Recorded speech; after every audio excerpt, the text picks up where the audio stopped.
well over a year now, the world has been watching the Horn of Africa, really holding its breath. Another catastrophic war between Ethiopia and Eritrea. I mean, two major strategically vital powers. It's appeared imminent. It really has. And this isn't just, geopolitical noise. The sources we've looked at confirm that experts are sounding a pretty urgent alarm. They're citing massive military mobilizations and, frankly, dangerously escalating rhetoric. And what really stands out in this research, the immediate question is, why hasn't war actually broken out already? Right. The core finding seems to be that peace has been maintained, but not by goodwill. It's been held by this desperately fragile balance of mutual uncertainty. Mutual uncertainty. Okay. So our mission for you today is to really deep dive into why that balance is eroding. We're going to unpack the three key drivers that are accelerating this confrontation. And you mentioned one is particularly surprising. Yeah, paying special attention to the internal political dynamics of the Tigray region, which is, well, the most volatile catalyst right now. And crucially, we'll lay out the very specific, actionable two-step roadmap needed to pull the region back from a conflict that, honestly, risks multi-generational recovery. Okay, let's unpack this then. We're looking at a situation where restraint is failing. But that means first we need to understand the bizarre fear-driven logic that's actually kept the leaders in Addis Ababa and Asmara from total war along that huge 620-mile border until now. What's the basic mechanism of this fragile balance? It's simple, really, yet quite powerful. Neither side trusts they would actually win. Okay. This is restraint driven purely by disastrous historical lessons that are still very much within living memory for the generals and the politicians making the calls right now. That's a fascinating way to think about it. Almost an inversion of strategy. You're saying war hasn't happened because both capitals are kind of paralyzed by remembering their last big failures. So let's look at those two specific disasters that cemented this fear. First, the Eritrean miscalculation during the 1998 to 2000 war. Right. That conflict kicked off because Eritrea genuinely believed they could use, limited force to deter any Ethiopian escalation. A calculation that went wrong. Catastrophically wrong. Yeah. The 2-year total war ended with Ethiopian forces achieving a decisive victory, occupying large parts of Eritrean territory, and ultimately forcing Asmara to accept, pretty unfavorable peace terms. That loss of sovereignty, the damage, is imprinted on their leadership. And then conversely, Ethiopia's recent past is just as cautionary, isn't it? Absolutely. Ethiopia's federal government tried to suppress the Tigray rebellion between 2020 and 2022.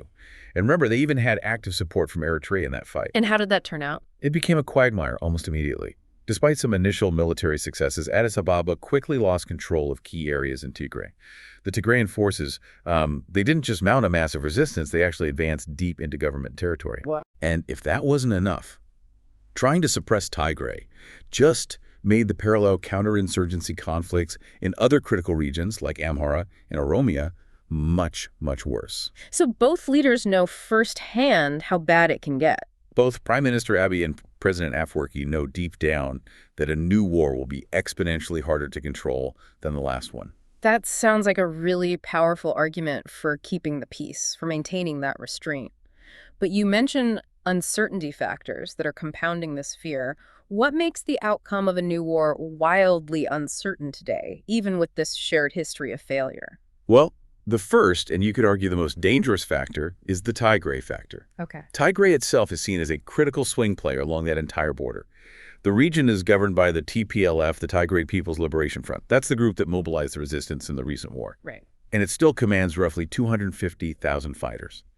These aren't just conscripts. They are trained, armed, and still mobilized. That's a massive standing army sitting right there on the border. It is. And the uncertainty comes from the fact that neither Addis Ababa nor Asmara can really truly assess how those forces might align if fighting starts again. So will they side with Ethiopia against Eritrea, or maybe flip and align with Eritrea against the federal government? Exactly. The sources confirm the TPLF's allegiance is the single biggest unknown variable. The huge question mark. And then you layer on top of that the typical geopolitical confusion in the Horn of Africa. Precisely. Neither country can reliably predict the balance of international support. Who's going to provide diplomatic cover? Who will supply weapons and aid? Critical players like the United States have been, shall we say, courting both sides. And the powerful Gulf states, Saudi Arabia, the UAE, they have their own complex strategic interests that shift all the time. So nobody can count on strong international backup. Right. This external uncertainty means neither side can confidently bank on robust international help or secure supply lines to guarantee a quick victory. It adds another layer of risk. And the research points to another external risk compounding things. Any new war there would likely merge with the awful, grinding conflict happening next door in Sudan. That's the nightmare scenario, really. External powers, maybe like Egypt or the UAE, might be tempted to invest somehow in an Ethiopia-Eritrea fight, but the Sudanese conflict is already a massive resource drain. Right. It raises serious doubts about whether any external actors would fully commit the necessary resources to ensure victory in another incredibly costly and complex war in the region, especially one that could easily pull in more proxy fights. So we have this perfect storm brewing. Historical fear, massive unpredictability, all driving restraint. Yet the sources are saying unequivocally that the risks of open conflict are escalating dramatically. Why? Because this logic of restraint is now, in their words, quickly collapsing. That's the core problem. Let's dive into those three interconnected issues driving this collapse, starting with what the sources call the key catalyst, the internal dynamics within Tigray itself. Right. This internal political dynamic is seen as the central pivot point towards regional war. The failure lies squarely with the 2022 Pretoria Agreement. That was the deal meant to end the civil war. Yes, brokered to formally end the fighting and govern Tigray's reintegration into Ethiopia's body politic. And what's the status of that Pretoria Agreement today? The sources describe it as effectively moribund, basically dead in the water. Moribund, okay. And crucially, the failure to actually implement the core parts of the agreement, things like addressing demobilization of forces, resolving those really contentious regional boundary disputes, that failure immediately drove the TPLF to look for new leverage. And that led to something unexpected. It led to a truly massive and frankly strategically shocking shift. Okay, explain the shock. Why is this growing closeness between Tigray's governing class, the TPLF, and the Eritrean authorities such a huge deal? I mean, considering they were mortal enemies just a couple of years ago in the 2020 war. Well, internal factional struggles within the TPLF seem to have tipped in favor of their party boss, Debretsion Gebremichael. Okay? And this faction has really cemented a decisively pro-Asmara and anti-Addis Ababa rhetoric. Now, to many outside observers, this alignment looks, well, irrational given the history. Sure does. But for this faction of the TPLF, it provides what they see as a crucial external ally to counterbalance the federal government. History side, they see Eritrea as perhaps the only credible check on Addis Ababa's power right now. But this isn't just talk, is it? This strategic pivot has real-world operational risks. What specific action really set off alarm bells for international monitors? The sources point specifically to the reopening of a key border post. It's in Zalambesa, in northern Tigray this past June. Okay, what was significant about that? What's crucial is that this happened without any involvement or oversight from the Ethiopian federal government. That act immediately raised serious concerns that the crossing could be used to facilitate the movement of, say, ammunition and supplies between Eritrea and the TPLF. Which would fundamentally change the military balance. Exactly. It changes the whole military calculus in the region overnight. So this Tigray catalyst, it basically presents two clear, immediate paths to war for the federal government in Addis. Precisely. Path one, Yeah. the TPLF tries to, test its muscle, maybe in conjunction with Eritrea, essentially launching a coordinated challenge to federal authority. Or path two. Path two, Addis Ababa decides it has to act first to preempt these deepening ties. That could mean launching operations back into Tigray, or, much more provocatively, launching operations directly into Eritrea itself. The internal fracture in Tigray has basically become a powder keg forcing someone's hand. Okay, let's shift to the second major driver. This one feels more like classic geopolitics. Ethiopia's strategic demand for secure access to the sea. This demand is creating what the sources call a wide chasm between Prime Minister Abiy Ahmed and President Isaias Afwerki. Right. Ethiopia is landlocked, as you know, and its economic future, its long-term security, really depends on having reliable access to the sea and also diversifying its port options. It can't rely on just one route. And the specific point of contention with Eritrea is? It's Ethiopia's openly expressed desire. The word used in the sources is actually covet for the Eritrean Red Sea port of Assab. Assab. Why Assab specifically? Well, it's historically significant, but more practically, it provides Ethiopia the shortest, most efficient route to the sea. And that desire, that coveting, is strong enough to drive actual military planning. The sources confirm this isn't just talk. It seems so. There are persistent rumors, and the sources say they are increasingly likely to be factual, of major arms purchases by Ethiopia and military deployments occurring near the area of Assam. So they're positioning themselves. It looks like it. Ethiopia isn't just talking about needing sea access. They appear to be visibly positioning forces to potentially pressure Eritrea over Assam. That's creating massive tension along that specific part of the border. Okay, so if Assab is the immediate, maybe dangerous pressure point, what does this aggressive push mean for Ethiopia's broader diversification strategy? Are they actually looking for alternatives too? Oh, they absolutely are. They recognize that betting everything on just getting Assam is a very risky strategy. Ethiopia is actively exploring other options. This chess. Continuing talks with Somalia and Somaliland, assessing Djibouti's recent proposal for a controlled port access deal, and seriously considering options further south, specifically Lamu in Kenya and also potentially Port Sudan.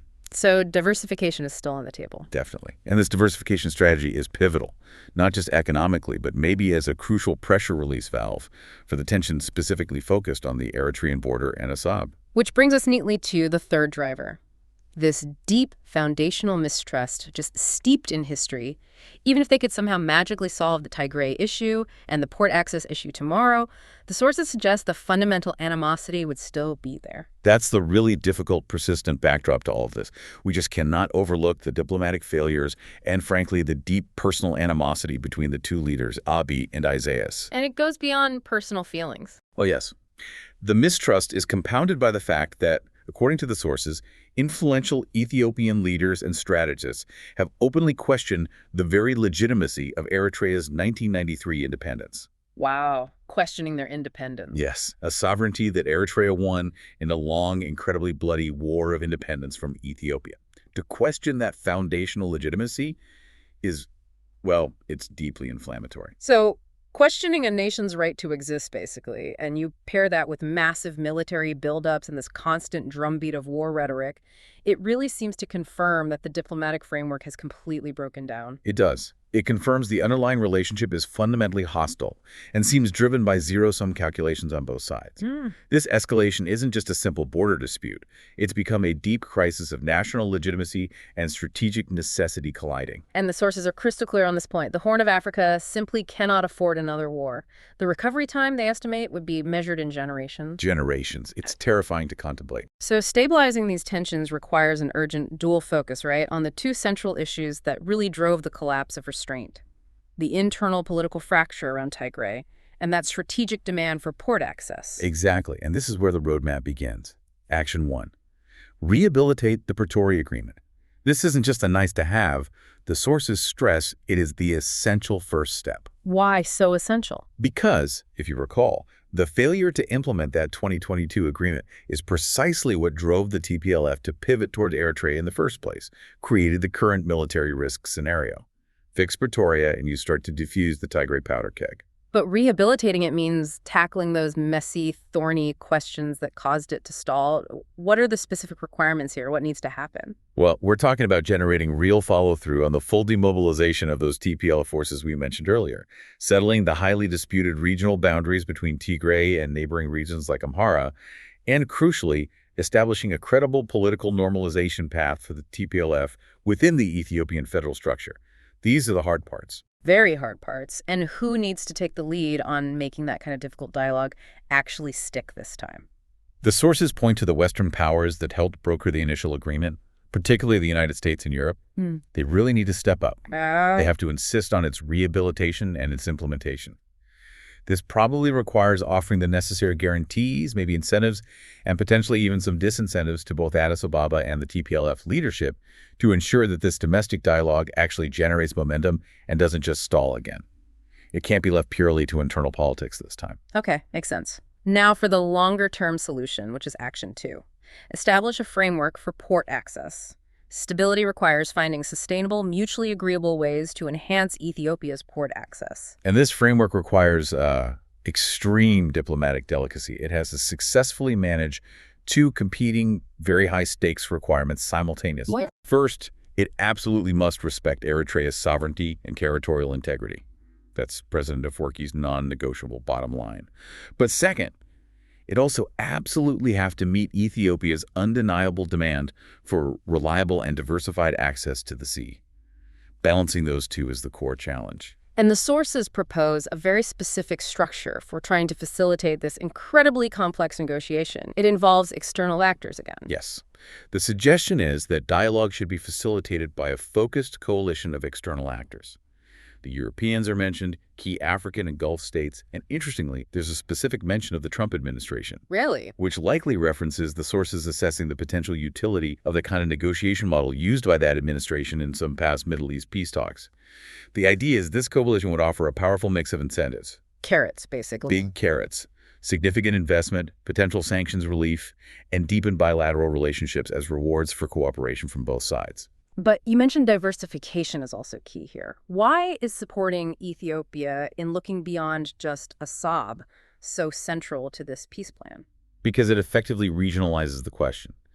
Supporting Ethiopia in genuinely diversifying its port options to places like Lamu in Kenya, Port Sudan, Djibouti is pivotal. How does that help Eritrea?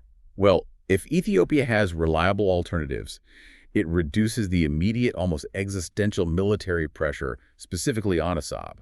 And crucially, it might help assuage Eritrean fears that they are the sole target of Ethiopian sort of revanchism, this idea that Ethiopia doesn't just want port access, but it wants to reclaim lost territory. Diversification can ease that fear. Okay, let's try to synthesize this. We've detailed the rapid collapse of that fear-based restraint. It's being fueled by that volatile political pivot in Tigray, the TPLF, aligning with its former enemy, Eritrea. Right, driven by the failure of Pretoria. And that's compounded by Ethiopia's strategic ambition for sea access, focusing intensely on the Eritrean port of Assab. But the roadmap is clear, if difficult.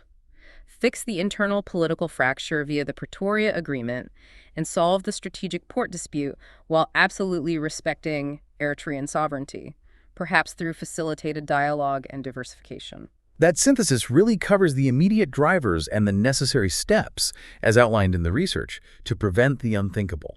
So what does all this mean for you, listening? The sources argue pretty forcefully that we are accelerating toward confrontation because that logic of restraint is quickly collapsing. And that logic was based entirely on mutual fear. Exactly. The shared knowledge that any war would be disastrously unpredictable for both sides. Given the track record of historical miscalculations in this region, the question you really need to consider is this. When the geopolitical stakes are this high and the core stabilizing factor is simply mutual terror, is peace merely a matter of when, not if, one leader, one side, calculates the risk differently? And perhaps what historical catastrophe might it take for the world to help rebuild that fragile balance once it is completely shattered?